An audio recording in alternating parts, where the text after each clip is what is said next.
하나님께서 오늘 우리에게 주신 말씀의 제목은 2차 산해드린 공회 대 제자들이라는 제목으로 함께 말씀을 나누겠습니다. 첫 번째 본문 사도행전 3장 6절로 15절 말씀 함께 봉독하겠습니다. 시작.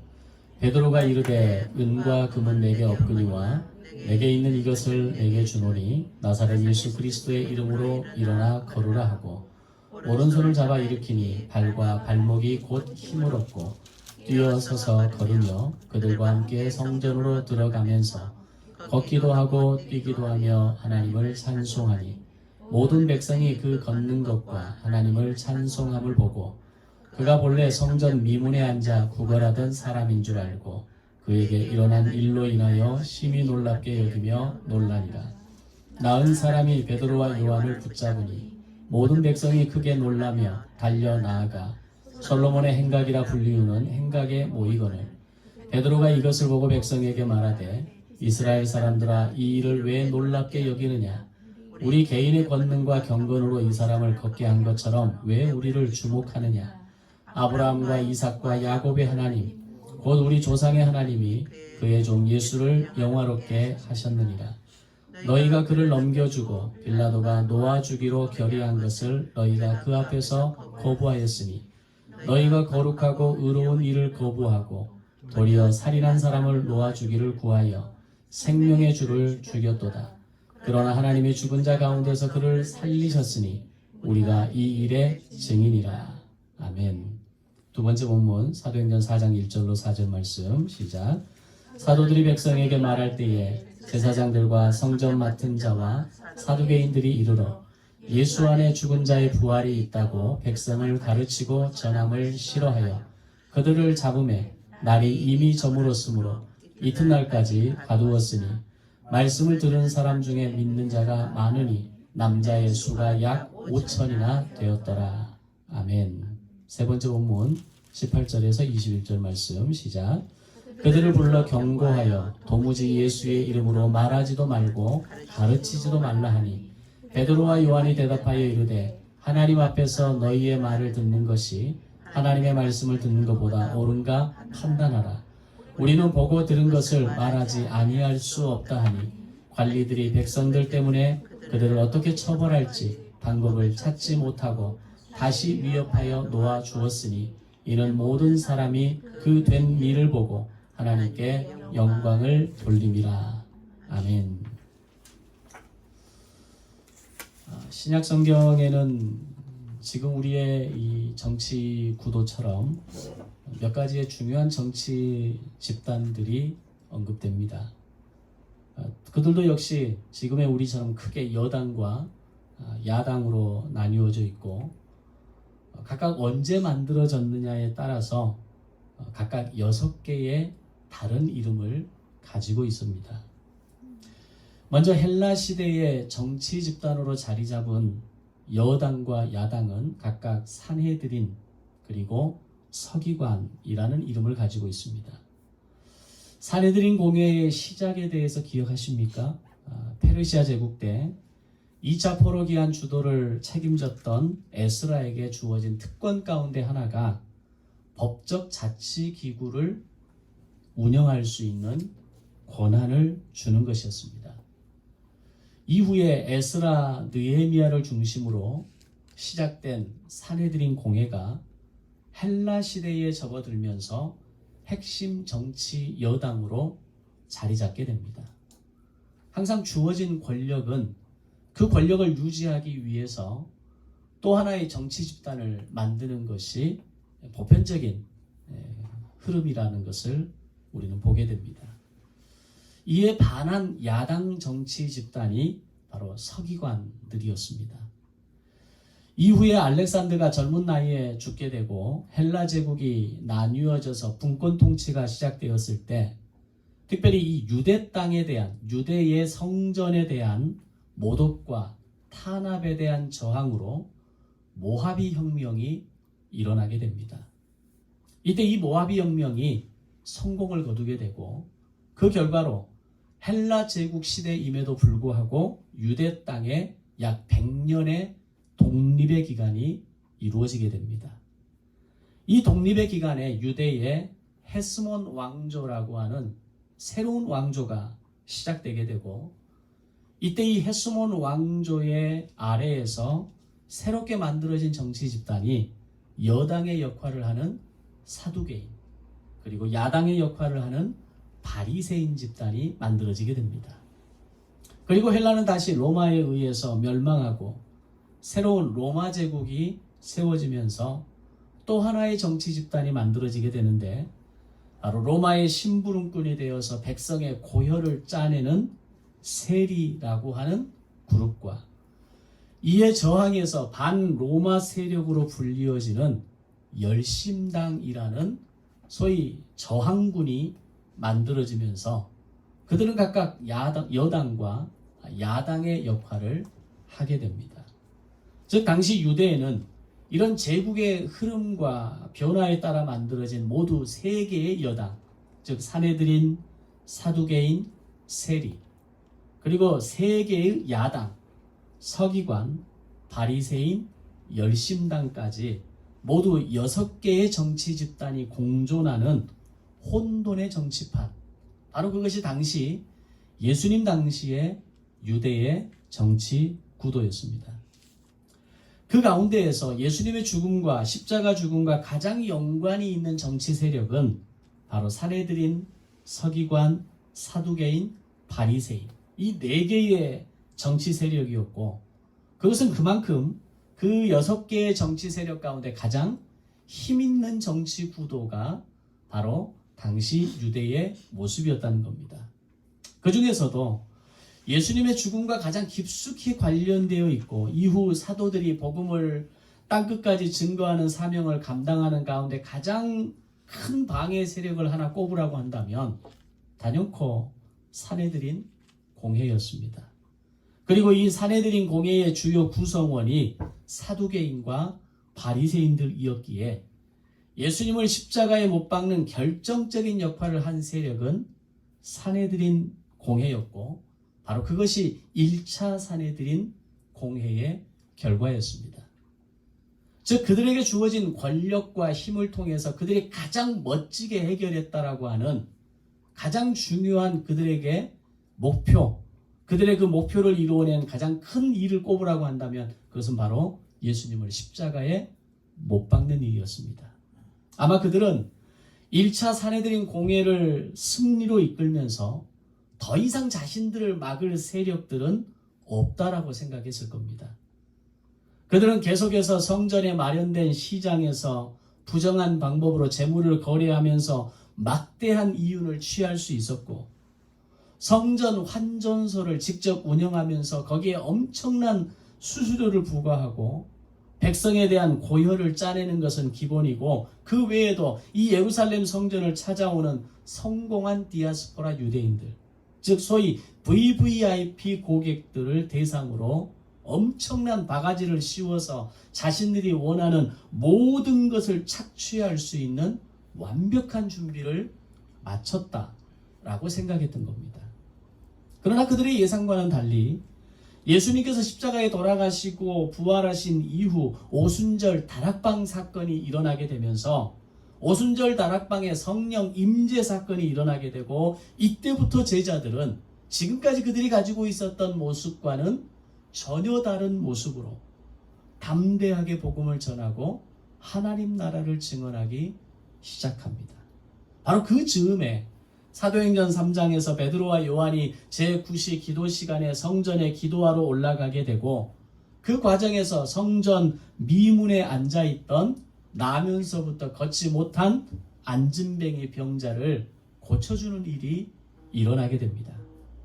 이것이 얼마나 큰 의미를 가지고 있는가에 대해서는 지난번 말씀을 나누면서 함께 이미 말씀을 드렸습니다. 베드로와 요한 이 두 사람은 이미 라이벌의 관계였고 서로가 부러운 상대였고 결코 하나가 되기 쉽지 않은 관계였는데, 예수님께서 말씀하신 대로 성령 안에서 하나가 된다라는 것이 무엇인가를 제대로 된 모델링을 보여준 사람들이 바로 베드로와 요한이었다는 겁니다. 그리고 그 둘은 마침내 함께 기도하러 다니는 사이가 되었고, 바로 그 둘의 연합과 화합을 통해서 초대교회가 부흥하는 하나의 이유가 되어지게 됩니다. 자, 그런 베드로와 요한이 성전 미문에 앉아있는 나면서부터 걷지 못하는 병자를 만나게 되었을 때 그들의 입에서 나온 이야기는 예수 그리스도의 이름으로 고친다라고 하는 것이었습니다. 이는 베드로와 요한이 예수님의 가르침대로 나사렛 예수 그리스도의 이름으로 병자를 치유하기 시작한 겁니다.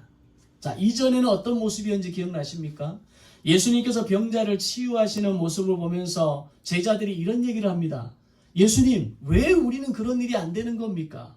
예수님은 손을 대면 낫고 말씀만 하셔도 낫고 그들의 손에 얼굴에 그 아픈 부위에 손을 얹기만 해도 낫는데 왜 우리에게는 이런 일이 일어나지 않습니까? 라고 물었던 제자들이 예수님의 십자가와 부활을 체험하고 성령 임재를 경험하면서 제자들에게 예수님의 이름은 자랑이요 능력의 근원이 되기 시작했다는 겁니다. 이제 예수님은 우리 곁에 없지만 그 예수의 이름으로 예수의 능력으로 선언하고 선포하고 증언했을 때에 병든 자들이 낫는 역사가 일어나고 그들의 손을 잡아 일으켰을 때 그들이 일어나 걷는 역사가 시작되어지게 되더라는 겁니다. 그리고 마귀를 향하여 경고했을 때 그들은 무서워 떨었고 모든 땅과 바다가 순종하는 것을 경험하기 시작했던 것입니다. 오늘 우리에게도 바로 그 이름을 믿는 하나님을 믿는 모든 사람에게 그 이름의 권세를 주신 줄로 믿습니다. 우리가 예수의 이름으로 선언하고 예수의 이름으로 병을 고치고 예수의 이름으로 외칠 때 땅과 바다가 흔들리고 순종하는 역사가 일어나게 될 줄로 믿습니다. 그것이 오늘 우리의 인생 가운데 우리의 삶 가운데 일어나야 하는 구체적인 역사가 되는 겁니다. 왜 나에게는 그런 일이 일어나지 않는 겁니까? 저 사람과 내가 똑같이 신앙생활 하는데 왜 내 삶은 늘 이렇게 공고하고 내 삶은 늘 외롭고 내 인생은 왜 이렇게 늘 슬플 수밖에 없는가? 예수의 이름으로 선언하고 예수의 이름으로 증언하고 예수의 이름으로 선포하지 않기 때문이라는 것을 알아야 하는 겁니다. 오늘 아침에 내가 눈을 떴을 때에 내가 하루를 살아가면서 나의 일상에서 만나는 모든 순간마다 예수의 이름으로 예수의 능력으로 복음의 능력으로 오늘 내 인생에 기적이 일어나고 생명의 역사가 일어나고 부유함과 풍성함의 역사가 일어날 것을 믿고 선언하는 선포가 오늘 저와 여러분의 선언이 되시기를 주님의 이름으로 축원합니다. 이렇게 베드로와 요한이 나면서부터 걷지 못했던 병자를 고치자 그 나음을 입은 그 병자 그 사람이 베드로와 요한을 붙잡았다라고 성경은 이야기합니다. 그리고 이 모든 상황을 지켜보던 사람들은 베드로와 요한과 이 나음을 입은 사람 곁으로 모여들었습니다. 그것이 오늘 첫 번째 본문입니다. 이렇게 사람들이 모여들자 베드로는 그 자리에서 오순절 성령 강림 때에 했던 그 첫 번째 설교에 이어서 두 번째 설교를 시작하게 됩니다. 12절에서 베드로는 이 모든 기적의 근원이 예수 그리스도의 이름에 있음을 당당하게 선포합니다. 베드로는 많은 사람의 이목이 자신에게 집중되었을 때 그 모든 관심과 영광을 받으실 분이 따로 있으며 바로 그분의 이름은 예수님이시고 그 예수님을 십자가에 못 박은 이들이 바로 유대인들이며 그러나 그분은 다시 3일 만에 부활하셨다라는 것을 선포하고 있었던 겁니다. 그리고 자신들이 한 일이 내 힘과 내 능력으로 하는 것이 아니라 오직 예수 그리스도의 이름과 능력으로 행해진 것이라는 것을 분명하게 선포하게 되어집니다. 그 순간에 조금도 내 공로, 내 능력, 내 자랑을 이야기하지 않고 있더라는 겁니다. 과거의 베드로와 요한이라면 아마 어땠을까요? 그것이 바로 내가 한 일이라고 내가 가진 어떤 물론 예수님의 이름을 갖다가 쓰기는 하지만 내가 그 일을 했다라고 한 번쯤 이야기하지 않았을까요? 그런데 오늘 오늘 그 예수의 이름으로 예수의 능력으로 앉은 자를 일으키는 것을 경험했을 때에 그들은 내 공로, 내 능력, 내 자랑이 아니라 이 모든 것이 하나님의 능력이며 오직 예수의 이름으로 일어난 일이라는 것을 선포했다라는 겁니다. 그리고 바로 그 자리에 모인 사람들에게 회개를 선포하고 돌이킬 것을 선포하고 죄사함 받을 것을 촉구하면서 본문 이하 20절 21절 이하에 보면 구약 성경을 통해서 아브라함과 이삭과 야곱을 통해 주신 그 약속대로 오신 메시아가 바로 예수 그리스도라는 것을 선포하게 됩니다. 자, 이렇게 베드로와 요한이 성전 미문에 앉아있던 나면서부터 걷지 못한 병자를 고쳐주면서 많은 사람의 주목을 받게 되었을 때에, 게다가 베드로가 예루살렘 성전의 솔로몬 행각이라 불리는 곳에서 겁도 없이 예수의 이름과 부활을 증거했을 때 가장 민감하게 느꼈을 사람들이 누구겠습니까? 사두개인과 바리새인들, 그들이 포함되어 있는 사내들인 공회였을 겁니다. 예루살렘 성전의 관계자들이 제사장들을 이에게 이야기했을 것이고, 성전 맡은 자들이 사두개인과 바리새인들에게 이 연락을 전했을 때 그들은 무섭게 달려오기 시작했을 겁니다. 그도 그럴 것이, 불과 얼마 전에 예수를 성전 모독죄로, 국가 반역죄로, 로마에 대해서는 모반죄로 몰아서 십자가에 못 박아 죽였는데, 이제 더 이상 자신들을 가로막을 자들이 없다라고 생각했는데 갑자기 예수의 제자라는 자들이 나타나서 안전배기를 일으켰다는 소식을 말할 뿐만 아니라 그들이 예루살렘 성전 그 이방인의 뜰에서 복음을 외치고 회개를 선포하면서 죄사함을 이야기한다라는 그 이야기를 들었을 때 얼마나 기가 막혔겠습니까? 더군다나 사두개인들이 가장 싫어하는 얘기가 뭡니까? 부활이라는 얘기입니다. 사두개인과 바리새인들의 이 공통점과 하나의 차이점 가운데 중요한 차이점이 뭐냐면, 바리새인은 부활까지는 인정합니다. 그러나 그들은, 사두개인들은 부활을 인정하지 않는 사람들입니다. 그런데 베드로와 요한이 성전 이방인의 뜰이라고 하는 솔로몬 행각이 있는 그곳에서 부활을 이야기하고 회개를 선포하고 죄사함을 이야기하고 예수가 다시 살아나셨다라는 이런 이야기를 하고 있는데 얼마나 기가 막혔겠습니까? 더군다나 지금 베드로와 요한이 서서 외치는 곳이 어떤 곳입니까? 바로 사내들인 공회에게 가장 중요한 고객인 디아스포라 유대인들, VVIP 대접을 받는 디아스포라 유대인들이 이제 한 해에 한 번씩 와서 환전과 쇼핑을 위해 자주 모이는 장소가 바로 이곳이었습니다. 근데 바로 그곳에서 나면서부터 안진뱅이를 고쳤다는 것뿐만 아니라 바로 그곳에서 예수가 다시 살아나셨다라는 이야기를 하고 있으니 얼마나 신경이 쓰였겠습니까? 그리고 사도계파가 가장 싫어하는 부활에 대해서 대놓고 이야기하니까 얼마나 분노가 끌어올랐겠습니까? 결국 사두개인들은 사도들을 긴급 체포하게 되고 다음날 아침까지 구금하게 됩니다. 근데 바로 전날 어떤 일이 또 있었는가 하면, 사도들이 사두개인들에게 잡히기 직전에 예루살렘 성전 솔로몬 행각에서 예수 십자가와 부활을 전했을 때 그 이야기를 들은 사람들 가운데 자그마치 남자만 5,000명이 그 자리에서 예수를 믿는 일이 일어났더라는 겁니다. 병자를 고친 사건만이 아니라 5,000명이 예수를 믿게 되었다고 하니 이것은 비상시국이라는 판단을 내렸을 것이고, 두 번째 공회를 열게 되고 이것이 사내들인 2차 공회로 이어지게 됩니다. 오늘 두 번째 본문입니다. 사내들인 공회 입장에서 2차 사내들인 공회 재판을 연다는 것은 사실 매우 난처한 상황이라는 것을 우리는 알아야 됩니다. 왜냐하면 예수님을 처형하는 결정을 내린 1차 사내들인 공회와 지금 열리게 되는 2차 사내들인 공회의 의제는 사실 같은 거기 때문입니다.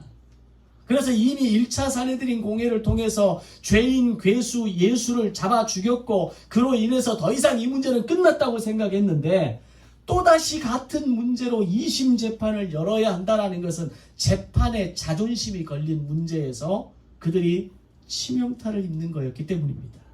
더군다나 그 이유가, 그 대상이 아무것도 아니라고 생각했던 예수의 제자들 때문이었다라는 것은 이건 치욕스러운 것이라고 생각했을 거라는 겁니다.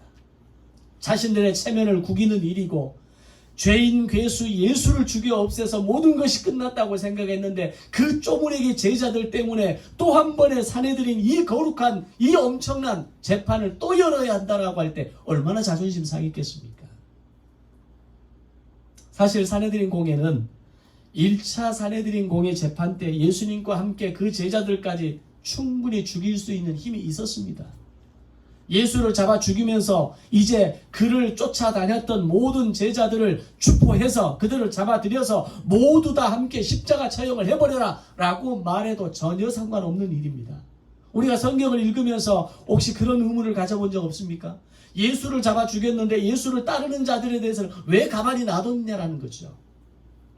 근데 예수님을 체포하러 갔을 때 그들이 목격한 것은 예수님의 제자들은 이미 쫄아 있었습니다.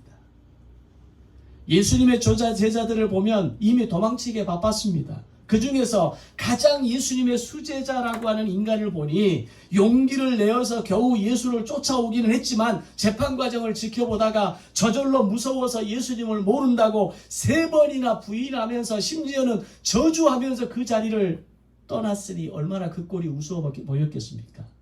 그런 애들 몇 명 잡아서 죽인다 한들 재판에 자기들의 자존심에 섰겠습니까? 저것들을 무시해도 된다. 이미 알아서 다 도망가고 이미 쫄아있고 예수의 수제자 베드로마저도 저 정도면 그 밑에 애들은 쳐다볼 것도 없다 라고 생각했을 겁니다. 이런 제자들의 모습을 다 알고 있는 사내들인 공회원들에게 예수님의 제자들은 처형할 필요도 없는, 무시해도 충분한 그런 대상이었던 겁니다. 그런데 예수의 제자들이 갑자기 다른 사람이 되어 나타난 겁니다. 그리고 사내들인 공회를 심기를 불편하게 만들 뿐만 아니라 어떻게 손 쓸 수 없는 상대까지 되어버린 겁니다. 이미 나면서 안진뱅이 된 자를 예수의 이름으로 일으켜 세웠고 그가 걷고 뛰며 예수를 찬양하는 것을 많은 사람들이 지켜봐 버렸습니다.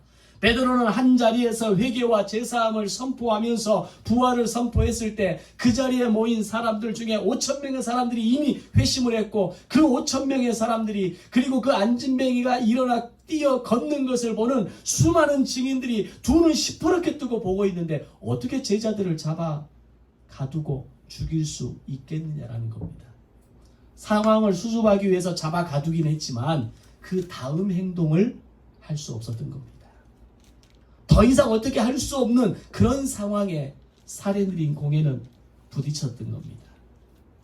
1차 사내들인 재판 때 그들의 살기가 등등하고 자신감이 넘쳤다면 2차 사내들인 재판이 시작되는 바로 지금 그들의 마음은 찜찜한 마음의 상태였을 것이고 오늘 우리가 이 제자들을 함부로 했을 때 그날 밤에 무슨 일이 터질지 모르는 극한의 밤이 지나가고 있었던 겁니다.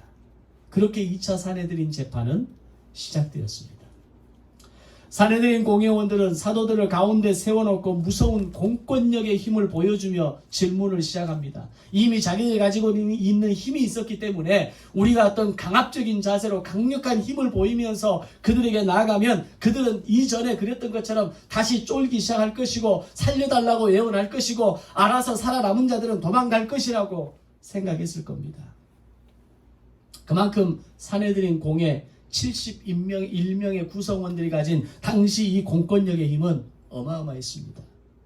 과거 우리나라의 유신체제와 군부독재 시절과 국정원이 큰 힘을 갖고 있던 그 시대에 남영동을 끌려가고 남산으로 끌려간다는 것은 한 인간을 얼마나 무기력하게 만드는 공포로 몰아넣는 것과 같은 것이라는 것을 우리가 경험을 해보지는 못했지만 그 느낌을 영화를 통해서 역사적인 자료를 통해서 우리는 감을 잡고 있습니다.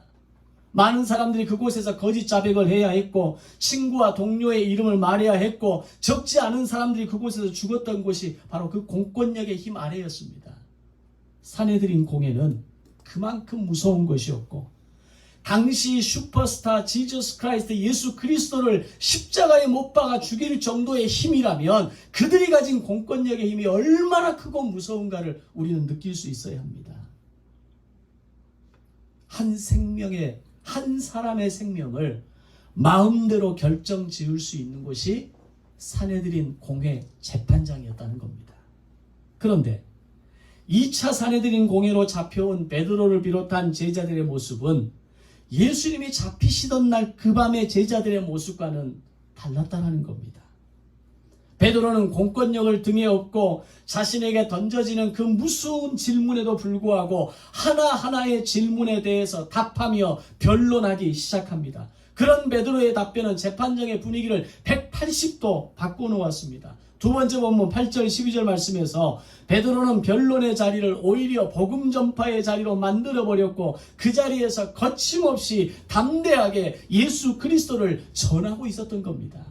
솔로몬 행각에서 복음을 전하고 회개를 선포하고 죄사함을 선포하는 거 할 수 있습니다. 그런데 사내들인 공회 앞으로 공권력이 무섭게 자리 잡고 있는 그 앞으로 나와서 71명이 삥 둘러보고 있는 자리에서 네가 네 죄를 알겠느냐라고 이야기했을 때 베드로는 쫄지 않았다는 겁니다.